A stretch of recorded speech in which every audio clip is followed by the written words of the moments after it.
tandaan nyo, si Marcos, tatlong taon na lang yan. Gago na yan.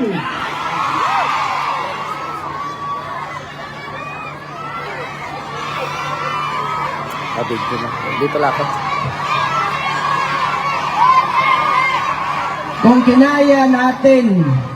kinaya natin 3 taon, ako sa Davao na bilang alkalde doon, pinahirapan nila ako, wala. Bakit ako malakas?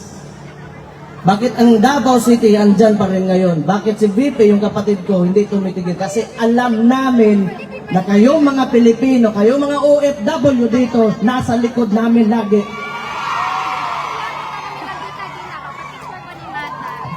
Ako na kaya?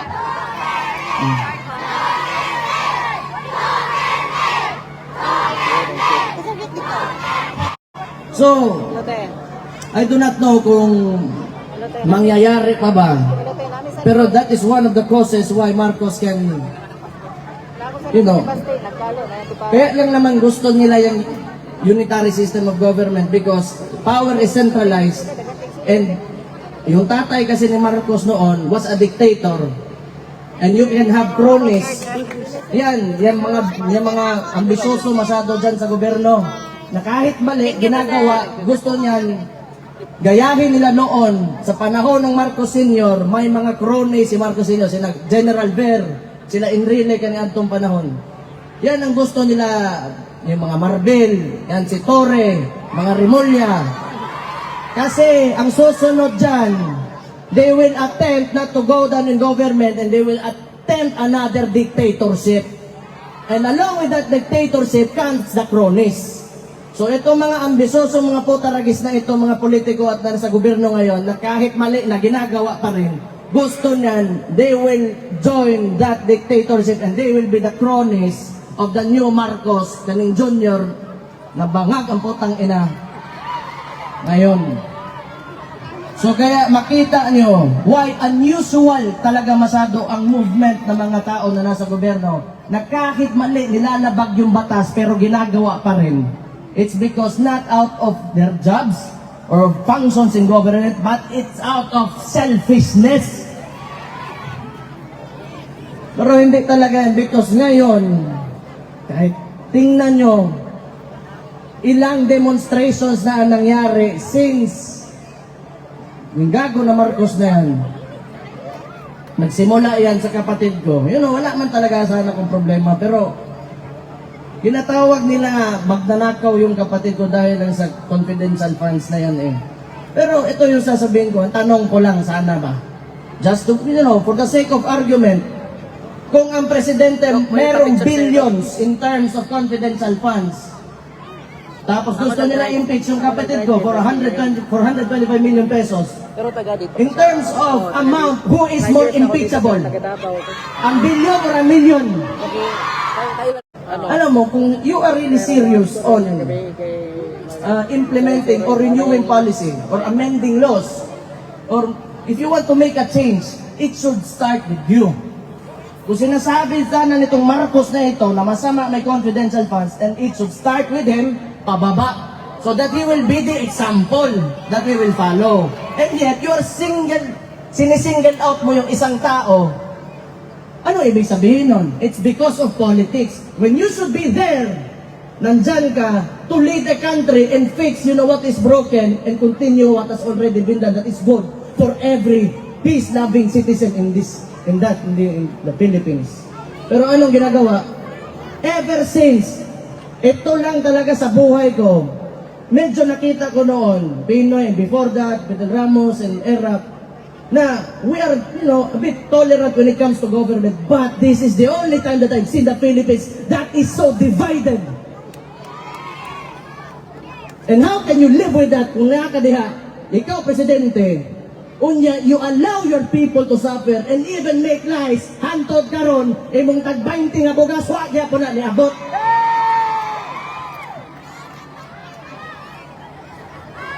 Matay mo basta buang sa lingkod, ha? Gina.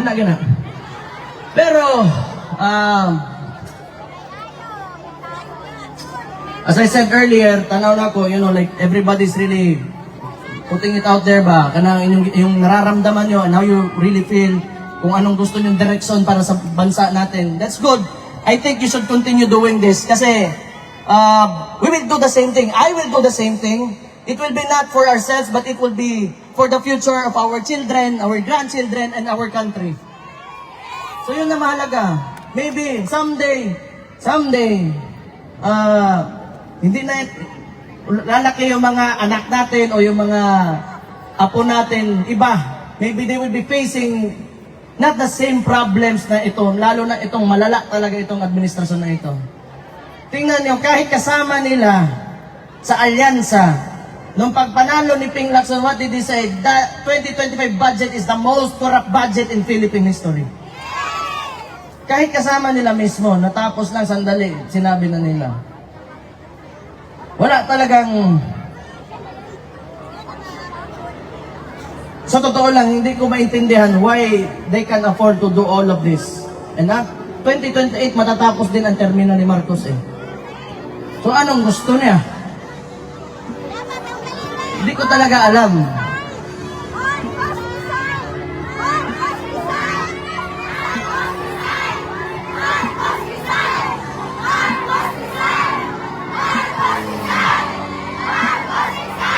Sana nga talaga. Sinabi ko na yan eh. Noon pa yan. Last year, nung nagsimula to lahat, nakita ko na talaga. The way they run things, yung pakiramdam nila para silang hari eh. Everybody below them, wala na kayo. You are slaves. Kita niyo Pilipinas ngayon. Sometimes, I don't even want to believe yung mga sinasabi sa akin ng mga kaibigan ko sa ibang lugar. Luckily for us sa Davao City, we have been able to maintain the peace and order and the services na hinahatid ng government namin sa mga constituents namin.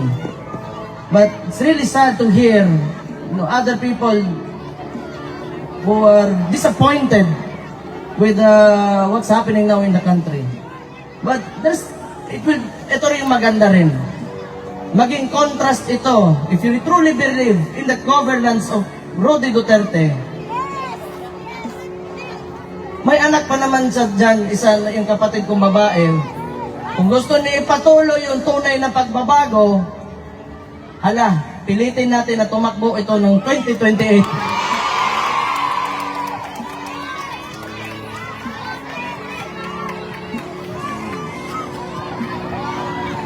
Ano tingin nyo? 2028, Sara Duterte for President. Maganda ba? Sabihin ko kayo nagsabi ha, may baka suntukin ako niyan. Pero ito yung gamitin talaga natin, na experience natin when the government fails its people. Ito yung best example talaga, itong gobyerno talaga na ito. Kahit man lang sa wala, puro kalokohan talaga. Kahit press release, kalokohan, puro kasinungalingan, puro politics. Wala kayong makita bagong tulay ngayon. Wala kayong makita, ewan ko na lang. So ayun po mga kabayan, no, yung powerful speech po ni Mayor Basti Duterte doon po sa Dahig, Netherlands. Ayan, so talagang harap-harapan na po niyang binanatan mga kabayan, no, itong si President Marcos. Kahit na nandun po si Senator Amy Marcos mga kababayan, no, sa Dahig, Netherlands, kasama nila doon sa program mga kababayan. Ayan, sabi niya ay tatakbo mga kababayan, no, or gusto niyang patakbuhin si VP Sara Duterte sa pagka-presidente sa 2028 para sa tunay na or para ipagpatuloy yung tunay na pagbabago mga kababayan. Nandyan po si VP Sara Duterte daw na magpapatuloy mga kababayan kung ano pong nasimulan ni or ano pong naumpisahan ni PRRD mga kababayan, no? At sabi niya 3 taon na lang po itong si Pangulong Marcos mga kababayan at matatapos na ang kanyang termino, kaya sabi niya sige lang ay konting tiis na lang. Ngayong 3 taon na lang po ang natitira sa kanyang termino ay hindi na po talaga siya or hindi siya matatakot mga kababayan, no? kung yung first 3 years niya ay hindi po sila umubra, ay mas lalo na daw ngayong 3 taon na lang ang natira ay hindi po sila uubra ngayon mga kababayan. At nagpapasalamat si Mayor Basti Duterte sa mga Pilipinong sumuporta sa kaya Pangulong Duterte mga kababayan, no? Sa lahat ng OFWs all over the world at sa mga Pilipino nandito sa Pilipinas ay grateful po siya mga kababayan dahil sa walang sawang suporta sa kanilang pamilya mga kababayan. At kanya rin pong diniscuss mga kababayan, no? Or nasabi doon sa kanyang speech yung about sa federalism nga, no? Matatandaan natin na yun sana yung gustong mangyari ni PRRD, no? Itong federal form of government, pero unfortunately hindi po siya work out talaga doon sa Congress mga kababayan, kasi mostly sa mga congressman at senators ay ayaw po nilang umpisahan mga kababayan, no? Itong federal form of government. Mas gusto ata nila itong unilateral form of government mga kababayan, no? Or itong tinatawag na centralized form of government na kung saan hawak lahat ng Pangulo mga kababayan ng Presidente ng Pilipinas ang lahat ng departamento ng government mga kababayan. At sabi po ni Mayor Basti Duterte, ito daw po yung ginagawa ngayon ni President Marcos mga kababayan, ang gagayahin yung ginawa ng kanyang tatay, itong pagiging diktador, at gustong manatili pa sa pwesto mga kababayan, at gumagamit po ng mga cronies, no? Ayan, ay hambing niya po yung dating cronies daw po ni President Marcos Sr. nung panahon na siya pa yung nakaupo mga kababayan, no? Itong si General Fabian Ver at si Enrile daw mga kababayan. At ngayon naman inahantulad po ni or sinabi ni Mayor Basti na itong si Remulla or mga Remulla mga kababayan, no? Pati itong si Marbil at Dore, ayan, so sila daw po yung ginawang crony mga kababayan ni President Marcos Jr. ngayon. Kaya kahit daw ay labag sa batas mga kababayan ay ginagawa pa rin po nila daw itong mga bagay kahit na hindi tama. At pinagmalaki po ni Mayor Basti Duterte mga kababayan, no, na sa Davao City ay wala pong vote buying na nangyari mga kababayan, no? Or hindi po nila ginawa ito sa Davao, unlike po sa ibang mga lugar sa Pilipinas na mga politiko ay nag-vote buying para manalo mga kababayan, no, sa eleksyon. At dito sa Davao City ay hindi po nila ito pinaktis mga kababayan, kaya talagang solid ang kailang serbisyo sa mga Davaoenyo, kasi sabi ni Mayor Basti Duterte, itong mga politiko na nag-vote buying mga kababayan ay parang mga kapitalista ito, or mga politikong kapitalista ay talagang babawiin nila ito mga kababayan once na upo na sila. Yung kailang lahat ng gastos ay babawiin nila doon sa kanilang ginamit sa eleksyon mga kababayan, at apektado nito yung serbisyo doon sa taong bayan. Kaya sa Davao City ay talagang serbisyo talaga sa tao ang kanilang prioridad, dahil hindi po sila nag-engage ng vote buying mga kababayan sa tuwing eleksyon. At inihambing mga kababayan ni Mayor Basti Duterte, no, ang mga nagdaang gobyerno mga kababayan, simula kay Ramos, kay Estrada, kay Arroyo at kay Aquino, at hanggang ngayon kay PBBM, ay itong gobyerno ngayon ang pinakawalang kwenta daw mga kababayan, no? Itong gobyerno ngayon ni Marcos Jr. ang pinaka divisive mga kababayan, or pagkawatak-watak, no? Masyadong pagkawatak-watak ng mga Pilipino. At maski press release mga kababayan ay pinagluloko nila ang mga tao na puro walang kwenta mga kababayan daw yung mga press release, at wala daw project mga kababayan, walang bagong tulay na itinayo, puro politika, puro issue sa politika ang laging tinatakil sa mga press release nila. Kaya sabi ni Mayor Basti Duterte, itong gobyerno ngayon ay kalokohan mga kababayan. So sa inyong opinion mga kababayan, ano pong masasabi nyo dito sa speech ni Mayor Basti Duterte dito po sa Dahig, Netherlands? Ayan, so nandito rin po kasama nila si Senador Amy Marcos din mga kababayan, no? Nag-speech na rin po siya dito sa mga Pilipino doon, at panawagan niya po talaga na mapauwi itong si Pangulong Duterte mga kababayan dito sa Pilipinas. At ayun, hindi daw po siya titigil, at pati mga Pilipino in-encourage niya na tuloy-tuloy lang ang panawagan, na hanggat hindi mapauwi si Pangulong Duterte ay tuloy-tuloy pa rin ang panawagan at pagkalampag doon sa ICC mga kababayan. So please comment down below. Maraming salamat. God bless po sa ating lahat.